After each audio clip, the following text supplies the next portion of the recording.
Can you believe it's that time of year already? I mean, what happened to this year? Doesn't it feel like Déjà Vu, Groundhog Day, World War Z? No, I'm not just throwing random movie titles at you, but sometimes it really can feel that we're not in complete control of the external factors that can impact our business. But here's what you can do instead to make sure that your business stands the best chance. So you're going to enter into this new year in complete control of the things that you can manage. Here's a compilation of some of the best tips that you can implement inside your business today, okay, maybe tomorrow. Go rest, recharge, have fun, all of that good stuff.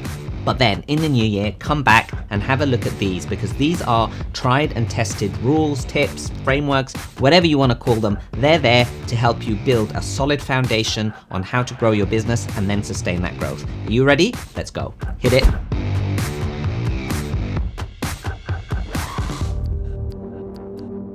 Strategy is not a set of goals, because I've seen a lot of people who sit there and say, right, here's a strategy. Let me put down some goals. This is what I want to achieve in 3 years' time, and this is what I want to achieve as a goal in the next year. That's not a strategy. It's still important for you to have these goals. However, we need to take a little step back to understand why we need to have a strategy and what it is exactly. So figure out where your destination is first. Sit down and ask yourself a whole bunch of questions. What are our strengths? What are our weaknesses? What is it that we can do? Who are we trying to serve? Why are we trying to serve these people? And what am I trying to get out of this particular business? When you start looking at your particular customer, then you say, right, what is the need that I'm going to focus on to solve and provide for that particular customer so that I can focus on being unique? And in that case, I can stand out in a competitive market and have that competitive edge. What are the choices that we're going to have to make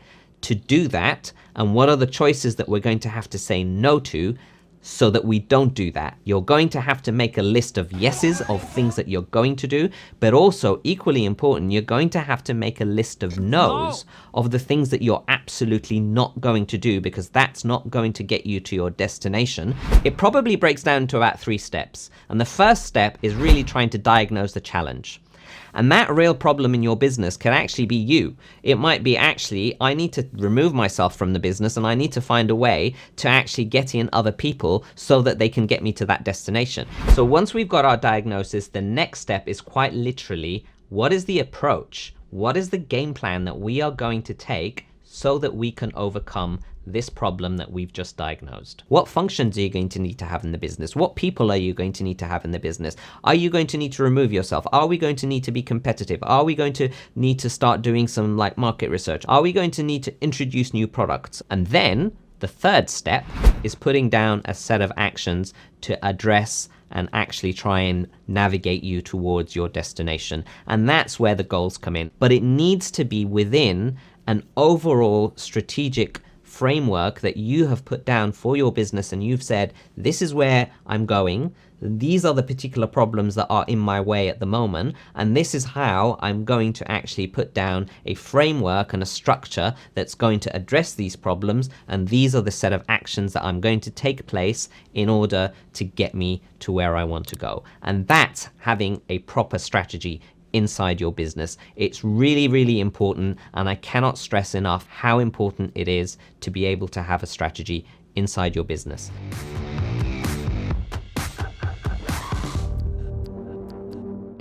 This value that we are providing is worth this much. Whatever it is, it doesn't matter. The point is, why are you worried about asking for money? Please, sir, I want some more. Because this is a really important question. We're running a business. Business is about what? Making money. It's as simple as that. You are in business to make money. Provide service, provide a value, provide a product. But why? Make an impact in a lot of cases and provide money in all cases. So why do we get worried and clench up when we start asking for money? And I think that it stems from the fact that, we grow up in this environment where, money is the root of all evil. And if we ask for it, then we're going to be perceived to be, evil. You left and started a business so that you don't work by the hour for someone. So why are you trying to do that in your business? It doesn't make sense. You are providing a service or a product, and that service or a product is going to provide value. And when you try and identify what that is, that's where we can start now saying, right, this value that we are providing is worth this much. And how do we do that? So if I do not provide them this value or service, what do they stand to lose? And actually put a monetary value on that. The other side of that, what are the outcomes that they're going to get? And the value that you're going to look at is the value that between what they stand to lose and what they stand to gain. And that gap there is what your value proposition is. What you need to be doing is you need to say, well, actually, if your value that I'm going to give you, I'm going to give you £500,000 or dollars worth of outcome and results. So you, by the end of the year, are going to make $500,000 more, and I'm charging you $20,000 for that. All of a sudden, it seems a lot more palatable and it's a lot more reasonable when you say, whoa, I put in $20,000 and I get $500,000 back. That's a no-brainer.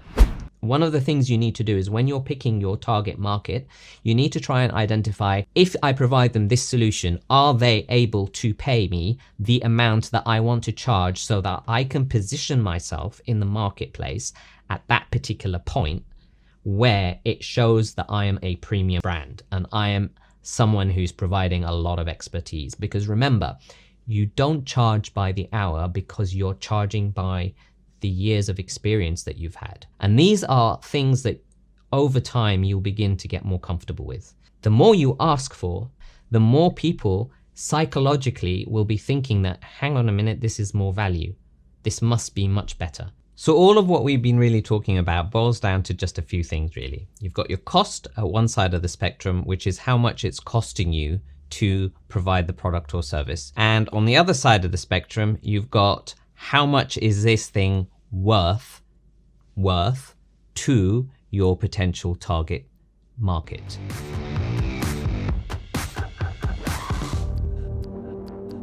We've all been there, but what we've done is we found a better way. And this better way is being able to be the CEO of your own business or work on the business rather than inside it. Once you understand what your role is as a CEO and how and when you should start hiring and building a team, what you need to know is, okay, so what are the functions in my business and what roles do I need to fill so that I can actually deliver the business and the services or the product that I need to have inside my business. If you are thinking about your business strategically, map out what your business is going to look like in 3 years' time. And this is how it's going to operate. And these are the functions and the roles inside my business that I will need to make that business work in 3 years' time. And draw out an organizational chart now. And I almost guarantee that you are trying to run all of these roles and do all of these roles. So what you need to do is you need to understand, right, I have all of these functions in my business, and this is what I would like my business to be like in 3 years' time. What I'm going to do is I'm going to wear the hat of all of these roles, or as many as I need to be if I'm one person. If I've got 3 or 5, divide these roles amongst the number of people you have in the business, best suited to who can actually do what. And then on a given day, you wear that hat and you say, today I'm going to be sales. Tomorrow I'm going to be marketing. Tomorrow afternoon, I'm going to be operations, and so on and so forth. So what we're going to do is we're going to say, right, here are the roles that I need to have in my business in 3 years' time. And here are the functions that I have inside my business, and work towards them. So let's have a look at what the most important functions inside a business are, and let's start breaking them down one by one. So in no particular order, the first function that I'm going to talk about is the finance function. After all, business is about making money. And every single business, no matter what size it is or what industry it's in, is going to have a finance function. And it's also part of the role of being a CEO is to ensure that you've always got enough cash in the bank. Now, I'm not suggesting that you go away and do all of the financial sort of aspects that you need to do in your business. Actually, it's one of the first things that gets outsourced out to a bookkeeper or to an accountant. But as the company grows and the financial activities become more and more, you will probably need to bring in people in-house into the business, as well as grow an entire finance department and have a CFO. But keeping it down to its very basic level, it's literally about maintaining and understanding cash flow into the business, budgeting, and making sure that your company's financial statements are in order. So next up are two very separate and different functions, but usually grouped together: sales and marketing. Marketing is about developing and creating awareness and interest in the product or service that the business is providing. Creating awareness, creating the brand, creating the interest in the product. Sales takes over and coordinates with marketing once that interest is generated to be able to deliver the revenue and convert those marketing messages to actual revenue and sales to the business. So once you've sold your product or service, next up is customer support and customer service. And that's another function which typically doesn't play a big role when you're very small. But as the number of sales that you have increases, the amount of after-sales support and customer service that you need to provide is going to increase. Looking a little bit internally into the business, we've got the operations function, and the operations function is responsible for all the processes that happen both outside and inside the business.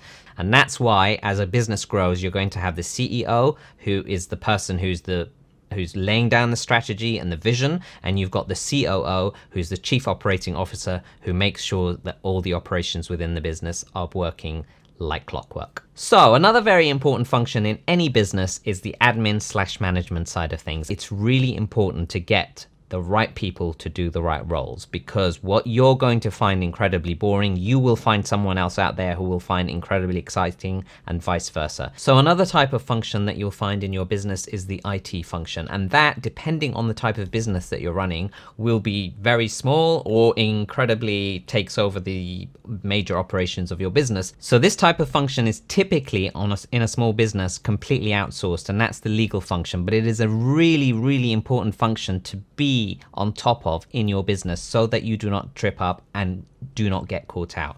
So depending on the type of business that you have, some of these functions may also be relevant to you. So I'm going to list them very quickly. So for example, research and development, R&D. If you've got an innovative product or solution, you may have an R&D function. Also, you may have a production function if you have a manufacturing based product.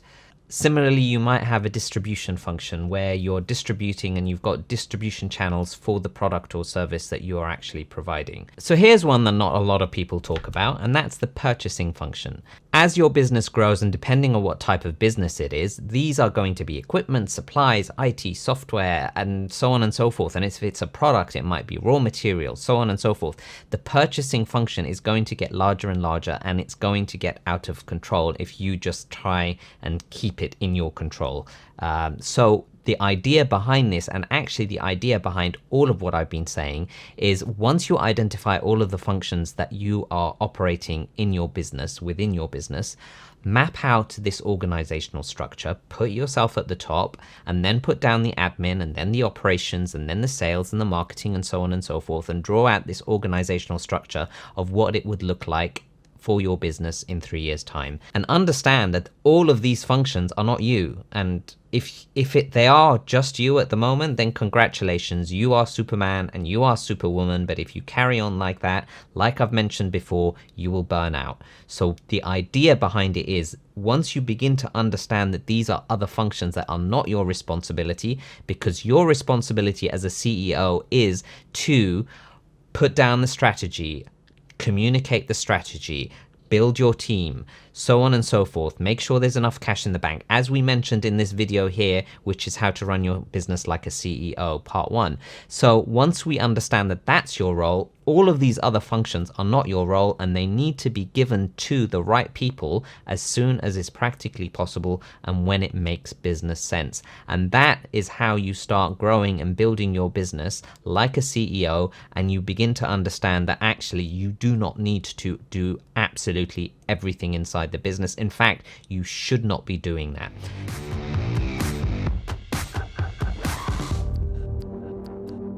Plan to fail. Every time you're going to start making a decision, make sure that first of all, you know where your end destination is. Map out that route that you're going for and put in place potential obstacles that will kill your business, and don't do those things. However, there are going to be times where you're going to say, I'm going to try these several things, and what should I try? And In that case, have three scenarios in your head. You have a worst case, probable case, and a best case. And in the worst case scenario, are you going to be able to survive? So you are planning to say, right, if this goes wrong, if this fails, it's okay. And that's why then you are no longer in a position where you are panicking and stressed out about if a certain thing is going to go right or wrong, if it's going to work or if it's not going to work. If it's not going to work, it's going to give you more information and it's going to tell you this didn't work. You learn from it.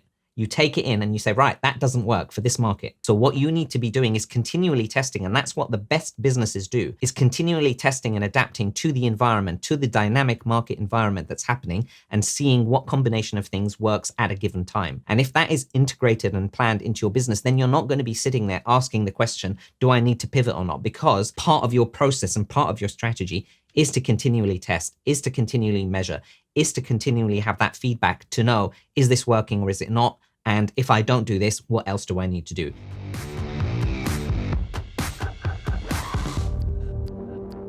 What happens is that most entrepreneurs and small business owners end up doing the wrong things in their business. They're too focused working inside the business and not outside the business to see, the bigger picture, the bird's eye view. And what you need to be doing is getting yourself to the position where you can actually have that overall overarching view of the business and have your team and systems and other things be able to do the inside of the business things. And that's why when you look at even startups that go for investment, they're getting investment so that they can have enough money to build the right team. Investors, when they go and look at a company, the first thing they look at is the team and you, as well as the business model and the plan and the potential of the business. But the key thing, the number one thing that we and other investors will look at is the ability to have a good team in place. And that's why a lot of small business owners that don't or are resistant to hiring people, it doesn't need to be a full-time employee. You can outsource, but make sure that you're outsourcing to the right expertise and the right people once you justify the costs of being able to do that. If you can't justify the costs just yet, do that, but make sure that you're wearing that hat and you understand, today I'm doing the job of the marketing person. I'm not actually doing my CEO role yet. You need to make sure that you block out certain times where you understand this is me now doing my job as the CEO of the business. And that's why when you're working inside your business, you become the single biggest limiting factor for your business. Because at that point, you're still having solopreneur mindset. You might be working on your own. You might be outsourcing to one or two people or three, but still it's that mentality of you saying, I don't want to hire people. I don't want the burden of hiring people. I've heard it so many times where people do not want to build a team because they think that nobody else can do what I do. And we have that sort of Superman, Superwoman mentality mindset where we think that nobody can do what we can do. Nobody can replace us because I know how to do this best. The reason why nobody can replace you and nobody can do what you're doing is because you have failed, unfortunately, tough love here, but you have failed to build the right systems in place and get the right people to do the things. You can get the right people, but if you don't get the right systems, then the people are going to do whatever they think is right, and it's never going to align with what you want. So being able to balance the systems and the team and being able to do all of that needs you to take a slightly sort of higher up view of your business and being able to understand how that works. The good thing about being a solopreneur is it's all about you, remember.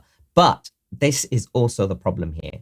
You will end up being this one person army where it's incredibly lonely. There'll be slow or no growth. You'll soon get overwhelmed because businesses don't go and hire huge teams. These organizations don't have thousands of employees because they are a charity. They know that these people are going to get them an ROI. They put down X amount of a salary, and they're expecting at least 5 to 10 times X back of the salary that they're paying.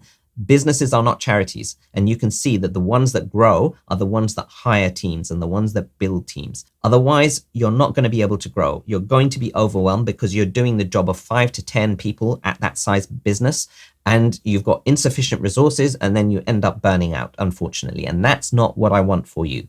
When you see it this way, actually, when you look at it, you've got, as a single person with that solopreneur mindset, you've got limited capacity. There's only so many hours in the day. And that's why it feels like there's not enough time, because there isn't. You're trying to do the job of 5 or 10 people. And up until that point, you're going to hit a ceiling and you're not going to be able to keep up with what is actually needed to be able to get the business to where it needs to be. As the CEO, having that CEO mindset is you have the ability to set your own capacity, because now you are sitting there playing strategic leadership role, building the right systems, getting the right team. And at that point, the teams themselves, as they grow, your capacity grows as a business. And that's the mindset that you need to start adopting for your business. And like I said, you don't have to start hiring people today. You need to make sure that you've got enough budgets and finance and all of that good stuff. But understanding that you need to get to that position as quickly as possible, even if it's just outsourcing part-time people, but get those things delegated off so that you can actually work on the things that really bring more value to your business.